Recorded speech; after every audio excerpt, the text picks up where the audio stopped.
ተቀጣቀጥ ነው ማለት ተቀጣቀጥ ነው ማለት ዛሬ መቼስ ይሄ ሜዳ ውስጥ ገብተን ሳይሆን በፒኤስ የገጠምናቸው ነው የሚመስለው። ወንስዴ ነው ፍራይዴ ምናምን የሆነት እንዴት አባቱ ነው አራት ያገባው?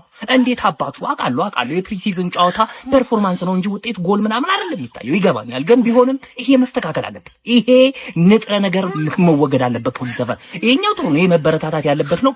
ጆዋ ፔድሮ ሰከንዳት ገባና ሃትሪክ ሰራ። በቃ ዝድት ያለ ፕሪሲዝን። ቀጣይ ስፐርስ ይሄንን የመቋቋም አቅም አላት ወይ ትችለዋለች ወይ ነው አሁን ጥያቄ። ስፐርስ ተዘጋጅ። ቀጣይ አንቺ ነሽ። እንዴት አባሽ እንደምትቋቋሚ አላውቅም። አንቺ አመዳ። አዎ መጣ። ቡድናችን ቼልሲ ይላል አባቴ በመጀመሪያው ፕሪሲዝን ጨዋታ ዌስተርን ሲድኒን አስተናግዶ 6-4 በሆነ ውጤት አሸንፏል። ፈርስት ሃፍ ላይ እንግዲህ የሆኑ ጩጬዎችና የማይችሉትን አጣምሮ እንግዲህ ሞክሮ 2-2 ወጥቷል። የማይችሉት ስላችሁ ዴላፕና ቶሲ ማለት ነው። ያው ቶሲ እንደተለመደው ራሱ ላይ ማግብቷል እና እንግዲህ ሰከንድ ሃፍ ላይ ደግሞ ሶስተኛ ሲገባብን ዋናዎቹ ገቡ። ኦልሞስት 8 ተጫዋች እና ጆዋ ፔድሮ፣ ፓልመር፣ ኤስቴቫኦ ገብተው አሪፍ እንቅስቃሴ አሳይተው ይሄ ሰውዬ ሃትሪክ ሰራ። እንደገና ደግሞ ፓልመርም አሲስት ማድረግ ችሏል ማለት ነው እና እንግዲህ በአንድ ጨዋታ ቡድናችን መገመት ከባድ ነው። ተረኞቹ ማለትም እነ ቶተናም ምናምን ከገጠምን በኋላ ደግሞ ያለውን ዲቴይል ነገር እናብራራለን። 6-4 ቼልሲ አሸነፈ። ጃኦ ፔድሮ ምን አይነት ተጫዋች ነህ? እኔ አሁን ይኸውላችሁ የወዳጅነት ጨዋታ ስለሆነ ምናምን እንዳትሉ፣ ምን አይነት ተጫዋች ነህ? 3 ኳስ አግኝቶ 3 ኳስ ጎሉን ሽቶ 3 ኳስ ምናምን ማግባቱ ምንድን ነበር ሜዳ ውስጥ ሲያደርግ? ከ60 ደቂቃ በኋላ ነው የገባው። 68-67 ደቂቃ ላይ ተቀይሮ የገባው ሰውየው ሌላ ታሪክ ላይ ነው ያለው። ልንገራችሁ 3 ተጫዋቾች መሀል ምን አድርጎ አልፏቸው ለጊተንስ አሲስት እንዳደረገለት ማለት ብታዩት ትደነግጣላችሁ። በቃ እሱ ብቻ ነው የሚታየው እንደዚህ አይነት ነገር። እኔ አላውቅም። ተጫዋች ሲቀንስ ያጃጅላቸዋል። ጊተንስ ራሱ እንዴት ነው የምትችለው? በቃ አንተ ደግሞ ትንሽ በቃ ኮንፊደንስ ላይ ስራ። በቃ በደንብ ኮንፊደንት መሆን አለበት። በቃ ራስህን በደንብ አድርገህ አሻሽል በዚህ ጉዳይ እንጂ ኳስ ትችላለህ። አይቼዋለሁ። ኢስቴቫኦ ከጉዳት በኋላ ተመልሷል። በጣም ምርጥ ነበር። ኪልማንን አይተናል ዛሬ። አንሰልሜል የሚባል ተጫዋች እኔ እንዴት እንደወደድኩት የምር። ሲጀምር ይችላል ልጁ። በውሳት አንከራተት ነው። በጣም ጎበዝ ተጫዋች። እንቆጭበታለን በዚህ ልጅ። እንደ ቬጋ ነው የምንሆነው ከሸጡት። ሬናቶ ቬጋን አይታችሁታል። ልክ እንደዛ ነው የምንሆነው። ሌላው በረኛ፣ የኛ በረኛ እኔ እንደዚህ አይነት በረኛ እንዳለው ቼልሲ አላውቅም። ምን አይነት ጎበዝ በረኛ ነው።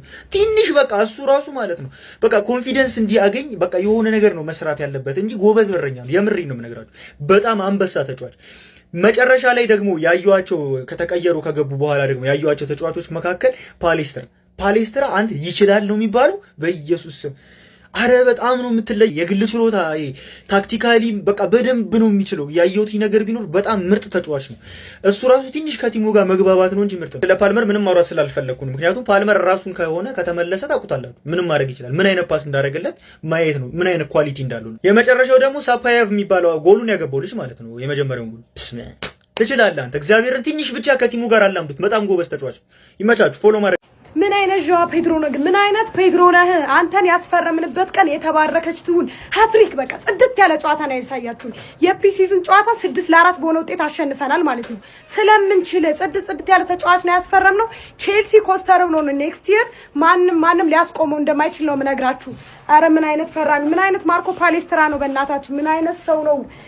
ሰው እንዴት ጅብ ይሆናል? በእናት በቃ ሁሉም ተናበው ነው የሚጫወቱት። ምርጥ ጥምረት ነው ያየነው። በፕሪሲዝን ጨዋታ ለክተናቸዋል። በቃ የሚገርም አሰልጣኛችን የሚወጣለት ተጫዋቾቻችን ጽድት ያሉ ናቸው። ኔክስት ይር ዋንጫውን እናነሳዋለን ነው የምላችሁ። በጣም እመኑኝ። ለምን ዓለም ዋንጫ ጃኦ ፔድሮ መሰለፍ እንዳለበት በአግባቡ ያሳየበት ጨዋታ ነው። በቃ ያሳየበት ማለት ነው። ግን የጃቪ አሎንሶን በቃ ማለት የፈጠነ ቁርጠኝነትና የቁርጠኝነት ውሳኔ በጣም የሚወደድኩለት ማለት ነው። እና ማን ጽድት ያለ ሃትሪክ ነው የሰራው? ጃኦ ፔድሮ ሃትሪክ ነው የሰራው።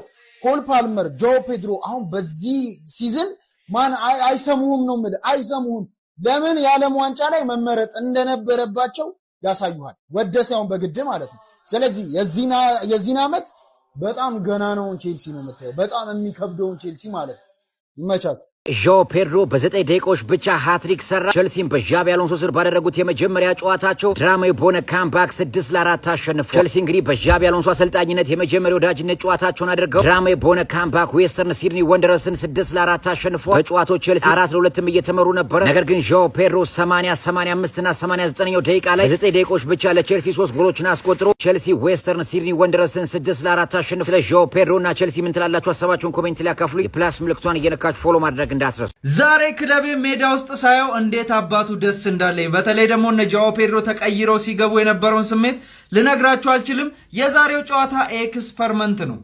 እንዴት ከተመራን በኋላ ካምባክ እናደርጋለን፣ እንዴት አመቱን ሙሉ የክለቦችን ልብ እንሰብራለን የሚል አይመስላችሁም? ከኋላ ካምባክ እያገባ ምናምን ጥሩ ነበር። በተለይ ታዳጊዎቹ አሪፍ ናቸው። ያው ጨዋታቸውን ደጋግመን ማየት አለብን። ሳት ፓይቭ ጎል ማግባት ችሏል። የጊተንስ እንቅስቃሴ ጥሩ ነው፣ እኔ ወድጄዋለሁ ተቀይሮ ከገባ በኋላ።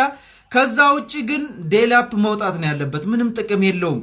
ጃኦ ፔድሮ ሌላ ሌቭል፣ 3 ኦን ታርጌት፣ 3 ጎል 1 አሲስት፣ 20 ምናምን አካባቢ ደቂቃ ተጫውተው ማለት ነው። ያበደ ጨዋታ ነበር። ብቻ ቀጣይ ምን እንደሚሆን ደግሞ በደንብ እናያለን። ያው የዣቪ አሎንሶ ፍላጎት ምን እንደሆነ ግልጽ ነው። የሚያጠቃ ቡድን ነው የሚፈልገው። ይመቻችሁ። ግን ጥሩ ነገር አይቻለሁ።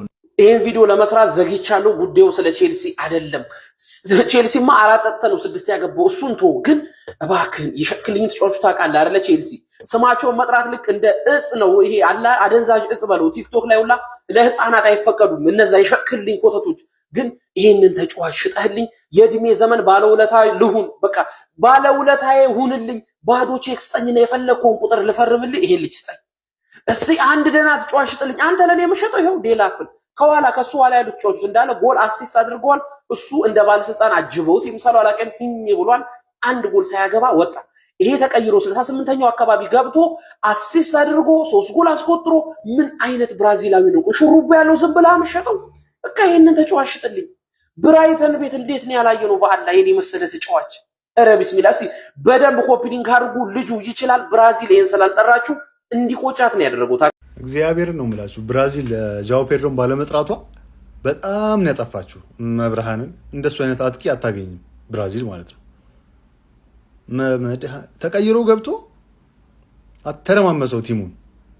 ዌስተርን የሚገቡበት ጠፋቸው። ሃትሪክ ሰራ ተቀይሮ ገብቶ ከሰባ በኋላ አሲስት አረገ፣ ሃትሪክ ሰራ። በመድኃኔ ዓለም ዋናው ቲም ሲገባ ዌስተርን ሲድኒ የሚገቡበት ጠፋቸው። ስለ ፈርስታፉ ማውራት አልፈልግም። ስለ 1 ስለ 2 ሰው ነው ልናወራ የምንችለው።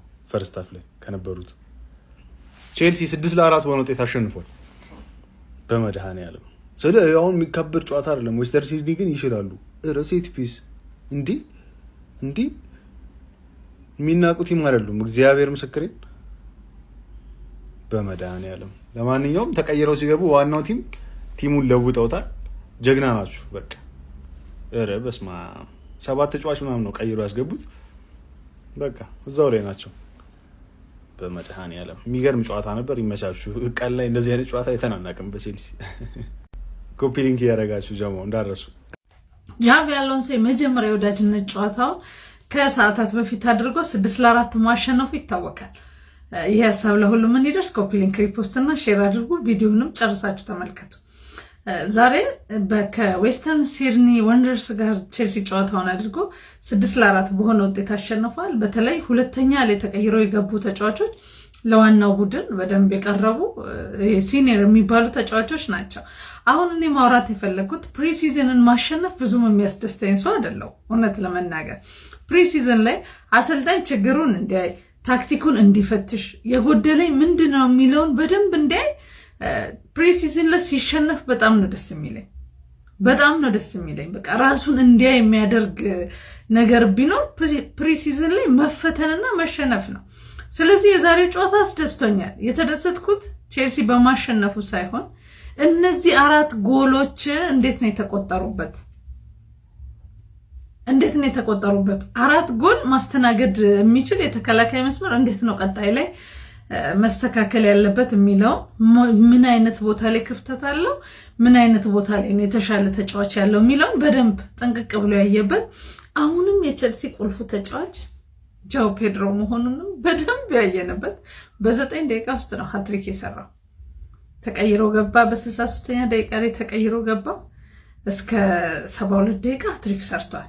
1 አሲስት አድርጓል። ስለዚህ አሁንም የቼልሲ ወሳኙ ተጫዋች ጃኦ ፔድሮ መሆኑን በዚህ ጨዋታ በደንብ አይተናል። ጊተንስም የተሻለ ነበር፣ ግን የ16 ዓመቱን ዋትሰን አይታችሁታል። አይገርምም? በጣም ስደነቅበት የነበረ ነበር። 16 ዓመት አይመስልም። ዴም ላይ እኮ ነው የተጫወተው። በዛች ሰውነት በዛ እድሜ እንደዚህ አይነት እንቅስቃሴ በእውነት የማይጠበቅ ነው። በጣም ልክ እንደ ዳውማን ዋናው ቡድን ጋር አድርጎ እድል ቢሰጠው ለቀጣይ የሚለውን በቃ እንድመኝን ያደረገኝ ማለት ነው። በጣም ምርጥ ነበር። ከዛ ውጪ እንቅስቃሴ የተሻለ ነው፣ ግን እንደዚህ ያህል ጎል 4 ያህል ጎል መቆጠሩ በጣም አስደሳች ነው። ጨዋታውን እንዴት አያችሁት? በቡድን ውስጥ በተለይ ተቀይረው ከገቡ በኋላ ዋና ተጫዋቾች ስላየ ምን አይነት እምነት አላችሁ? ባለውን ሰዓት ጨዋታ ምን ተሰማችሁ? የመጀመሪያ ቢሆንም ፕሪሲዝኑ ሀሳብ አስተያየታችሁ ኮሜንት ሴክሽን ላይ አካፍሉ። እኔ ግን አሁንም ሽንፈትና መፈተንን በደንብ ነው የምፈልገው በፕሪሲዝን ጌሞች ላይ። ለዚህም ነው የተመቸኝ። እናንተ ሰልተመቻችሁ? ሀሳባችሁን አካፍሉ። መልካም ጊዜ። የፕሪሲዝን የመጀመሪያ ጨዋታችንን 6-4 በሆነ ውጤት አሸንፈናል ማለት ነው። ያው መጀመሪያ ላይ እንዳለ በኦቨር ቤንች ነው የገባው። 11ዱም ኦቨር ቤንች ናቸው 11ዱም። እኔ ግን ማለት ነው ይሄ የጣሳ ልጅና ይሄ ቶሲንና ዴላፕ የተባሉ ሰዎች እኔ በምን ቀን ነው እግር ኳስ ተጫዋች ሆናችሁት? ቆይ ቶሲን ምንድነው? ቀይ እኮ የነሱ ነው። እኛ ሰማያዊ ነው የለበስነው። አንተ ከለር ብላይንድ ነህ እንዴ አንተ ደነዝ?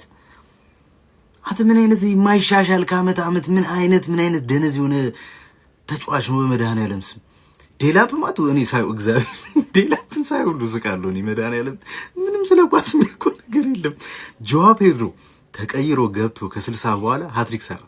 1 አሲስት ሃትሪክ እና 1 አሲስት። ምን አይነት አጥቂ ነው ጆዋ ፔድሮ? መድኃኒዓለምን ነው የምላችሁ።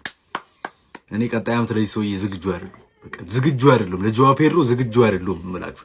ጄሚ ጊተንስ በጣም ነው ያስደሰትከኝ። እግዚአብሔርን ማለት በጣም በቃ ተቀይረ ገብተህ በጣም ጸደይ እንትን።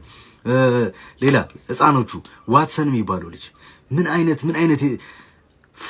ልጅ ነው አውቃለሁ፣ ግን ትንሽ መደናበሮች ምናምን ይኖሩ አሉበት። ግን 90 ደቂቃ ነው የተጫወተው። ምን አይነት ወኔ ደም ያለው ልጅ ነው። ጎሉን ያገባው ልጅ ሳትፓኖ ነው ምናምን የሚባለው ልጅ በጣም ጸደይ። እግዚአብሔር በጣም ነው የምትችሉት።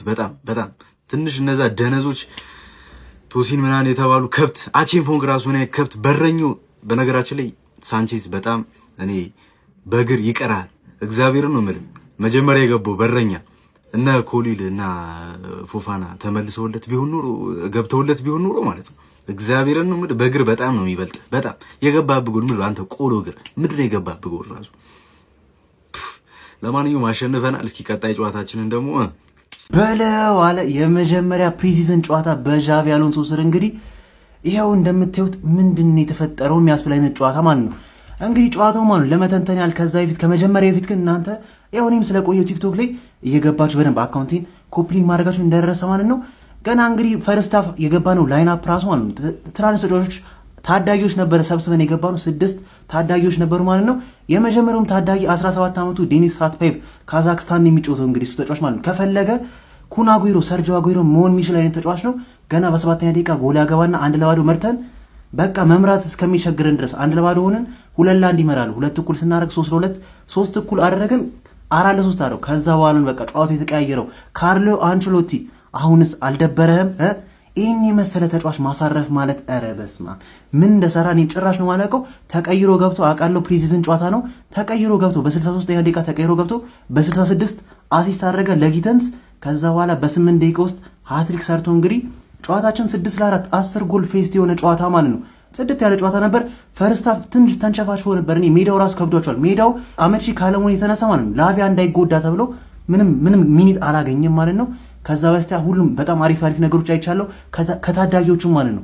ላንደን ኤሜናሎ በጣም አሪፍ ተጫዋች ነበር። ኢሹጉ ያገባው ጎል በጣም ጸዴ ጎል ነበረ።